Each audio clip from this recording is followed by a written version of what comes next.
I'm not claiming to be the end all be all of estheticians.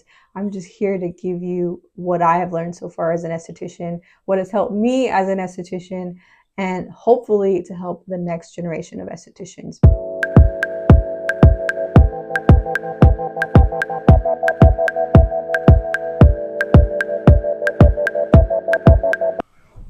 Hello, Esthis and future Esthis.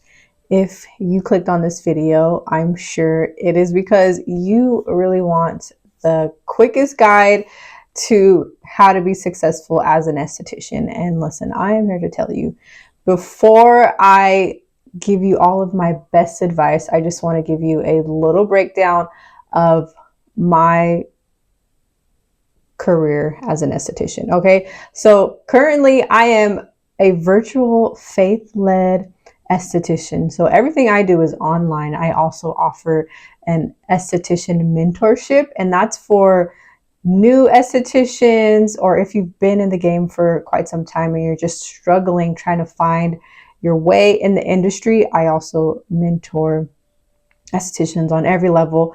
But for myself, I have been an esthetician for 7 years.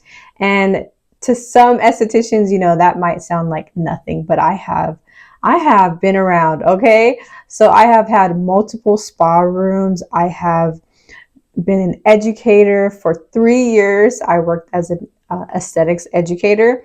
And I also have worked everywhere from Sephora all the way through med spas. So, you know, I've been around in the industry, and I definitely understand, you know, how it can be overwhelming at times, just trying to find your niche, trying to find your, you know, not only what makes money, but what's going to make you happy as an esthetician. And I had to kind of go through all of these different things in the industry to figure out where I fit within this industry. But one thing I really want to focus on is just, I can't tell you how important it is to refer back to that moment of why you even signed up. And maybe you haven't signed up yet and you're thinking about it. I really want you to think about why you actually want to be an esthetician, and put money aside, because the industry is forever evolving and you're going to evolve with the industry. And, you know, there's some jobs, your first job, you might not make so much. And you know what? You actually might reach a peak in the industry where you're making a ton of money, and then, you know, things change and maybe not so much. So I don't want you to focus on money. I want you to focus on, why do I want to be an esthetician? Why do I want to spend money on, you know, this education? Because it costs money. It's not free, you know. And also, not just money, but time. It takes a lot of time to develop as an esthetician. So aside from school, I say school is really just the foundation. You know, you're really just learning a lot about you know, hygiene, just, you know, how to do things safely, and then, you know, you from there you kind of take it in the direction that you want to take it. Obviously, you have to, while you're in school, you have to do what they want you to do in order to graduate. But once you graduate, you know, the world is yours. And that's where it gets super, super tricky.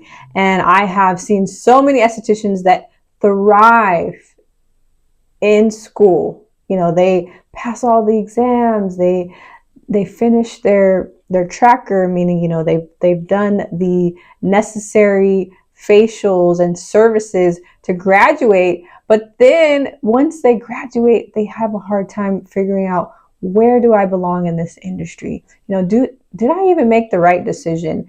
And I have even found myself to be there a few times. Like, did I make the right decision?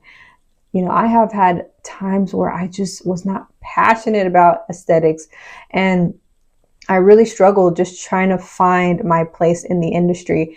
And what I have always found to be successful is to refer back to the reason why I started. So if you've already been through aesthetic school, maybe you're currently a student, or maybe you're thinking about becoming a student. One thing all or most, I will say, estheticians have to do is they have to either write a letter to themselves or even create a vision board. I created like somewhat of like a vision book and keep that. Okay. So when I was an educator, we had the students write a letter to themselves, and then they would give it to us, and then we would return it to them when they graduated. And I don't know what everyone did with their paper, but when I was a student, I created a vision booklet of what I wanted to do in the industry. And obviously, I have evolved with the industry, but the mission has always stayed the same. Okay, so don't get caught up on what the industry is doing right now, because when I started as an esthetician, I did 900 hours of basic aesthetics. So that's what they refer to it now. I don't like to call it basics, maybe more traditional aesthetics, And then I live in Las Vegas. So then they moved into an advanced program. So you had to become advanced in order to do a certain amount of services, including lasers, some chemical pills, and just different services. You had to now, even if you already became an esthetician, if you wanted to do some of these services, and a lot of people, they've created businesses or they've just created a career already, so they already knew how to perform these services, but they didn't have what you call an advanced license, right? So some of them, had to go back and get their advanced aesthetics. I had to do the same. Thankfully, the job that I worked at, I went from a traditional aesthetics instructor school, and then I moved into an advanced aesthetics school. And within that transition, the advanced aesthetics school actually offered me my advanced license, But one thing that I stuck by while I was even educating is the basics. And of course, I had to learn, the different lasers and advanced treatments, whatever was protocol for that school. I just always felt not necessarily uncomfortable, but I just felt like it didn't fit me, like I was learning these things because I felt like it was important. This is where the industry is going. And, people were spending money on these services. And so I started to think maybe a traditional aesthetics license would just be no good. So of course I just crammed my brain with all this information. And honestly, I've forgotten a lot of it because it wasn't true to me, and not saying that there's anything wrong with those advanced services. I truly believe in skincare and skin health. I truly believe in transforming your skin from the inside out. So I focus on health and wellness and how it correlates with the skin. And also, with that comes skin care. But I feel like the most important part is taking care of your body, the core, So I have found myself just floating in the industry, not understanding where I fit, where I belong, even at times thinking I don't belong. And so that one thing I will say is what has saved me is to continue to go back to my foundation. Why did I become an esthetician? Okay. And so maybe you want to become an esthetician because you desire to do lasers. And this could be different from every state. In Las Vegas, you have to be an advanced esthetician to work with lasers. To do the more advanced stuff like filler and Botox, you actually have to be a nurse with an aesthetics license, I believe. But I don't desire to do any of those things. So, I know what is required to a certain extent.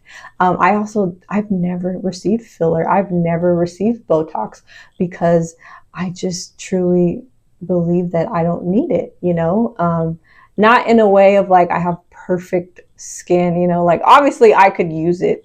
Hello. But I just feel, at my core, I feel like the Lord has created me, perfectly in his image. So, I don't want to alter with that. I'm going to utilize the things that he has given us, food, yeah, skincare, of course, that's science, but I don't, for myself, I don't believe in, poking needles in myself. I have received a few of the advanced laser treatments for like, resurfacing or help with texture, just overall brightening of the skin. But to alter the way that I look, my lips, my cheeks, my chins, like my chins. I do have a few, by the way. I know you can't, from that angle, you probably can't tell, but from other angles, I can tell. But anyways, hey, this is, the Lord has blessed me with two. And, I'm not going to lie. I have done countless workouts trying to eliminate that. And there was a season in my life where I felt like I actually wanted to get something done. I wanted to, and I actually tried a few different services. I tried RF microneedling, which is supposed to tighten the area. And, maybe it worked, maybe it didn't. I honestly, as of right now, it didn't do anything for me, maybe in that moment. But the thing about these services is that a lot of times you have to continue to stay on top of them, and that also gets pricey. So a good foundation, and I'm getting carried away into my beliefs, and I don't want to push my beliefs onto anyone else, but that's what I believe at my core. And so that's where I stay in my lane as an esthetician. That's what I feel comfortable teaching. And so that's where I am in the industry. And I've experienced many things in the industry. Some people, my sister is an esthetician. She waxes only. I absolutely do not like waxing. I will do some brows, maybe even the underarms, very small areas, upper lips, no problem. But a full body wax, I don't like it. I don't want to do it. There's some people that do lashing. Of course you still have to go to school and you have to learn all these different things. But once you graduate, you can literally, if you just want to be a lasher, you can lash. I know women that make successful businesses just lashing. Now, personally, I'm not that. I'm not built that way. That takes a real level of patience. And, I'm not good at lashing. I know how to lash, enough. I had to learn it. We all have to learn it as estheticians, but I never, became amazing at it because I never was interested in lashes. I don't even wear mascara most of the time. And yeah, I have experience with lash clusters and all of the things. You have to try things sometimes in order to find out if you actually like it or not. And I don't like lashing, so of course I'm not going to go out and lash. I'm not going to offer that service because I don't enjoy it. And there's many things in the industry, and someone else, there's many estheticians who don't even care about skincare. They want to focus on hair removal, laser hair removal, waxing, whatever. And that's perfectly okay. Within the industry, there's so many different lanes that you can be a part of, and you can you can take it as far as you really want to take it. You don't have to keep yourself in a box. And I'm definitely not telling you not to go and experience any of these things, but at your core, what is the reason you either want to become an esthetician or why you became an esthetician? And really just sit with that and think of how you can develop in that lane. Don't get caught up on social media trends. And, yes, there are some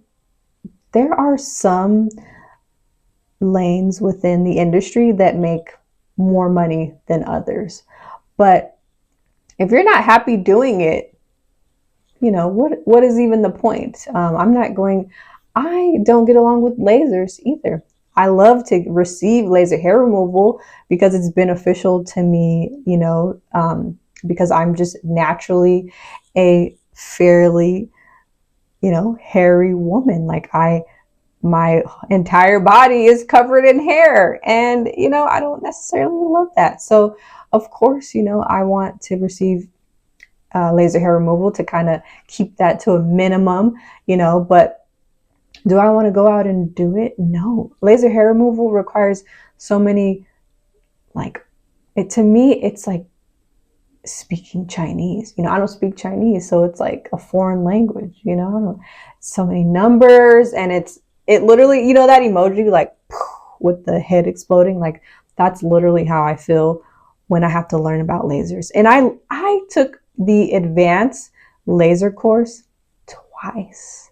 I took it the first time just to get my license, and I took it a second time because none of the information really stuck, and it's because I'm not passionate about it. I'm not gonna say I don't care about it. I care about it to a certain point. I want to be educated enough to be able to tell someone else. Like when someone asks me about it, I can vouch and say, yeah, I love to receive laser hair removal. It has helped me because, I grow a lot of hair in areas, and it's too thick, and, I don't want to shave all the time.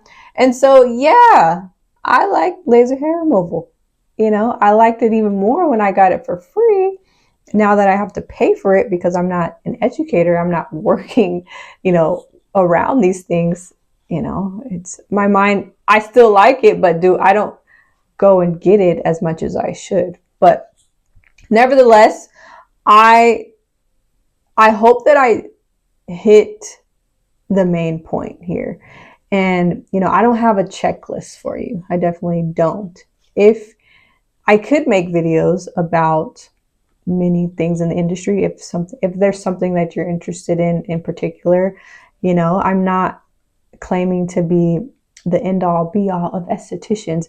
I'm just here to give you what I have learned so far as an esthetician, what has helped me as an esthetician, and hopefully to help the next generation of estheticians, because as no longer am I in a classroom every single day. Sometimes I do substitute, but I do miss that interaction with pouring into women and, just cheering them on in whatever it is that they want to accomplish within this industry. And I feel like I could totally do that right here on YouTube. So if there's anything else that you would love to know about the industry, whether you've been in the industry, you just recently graduated, or like I said, you're thinking about it, or even if you've been in the industry for 20 plus years, I feel like I can add value to your life. I feel confident that I could add value to your life. So if there's anything that you want to hear from me, I would love to know in the comments. I hope that this video helped you in any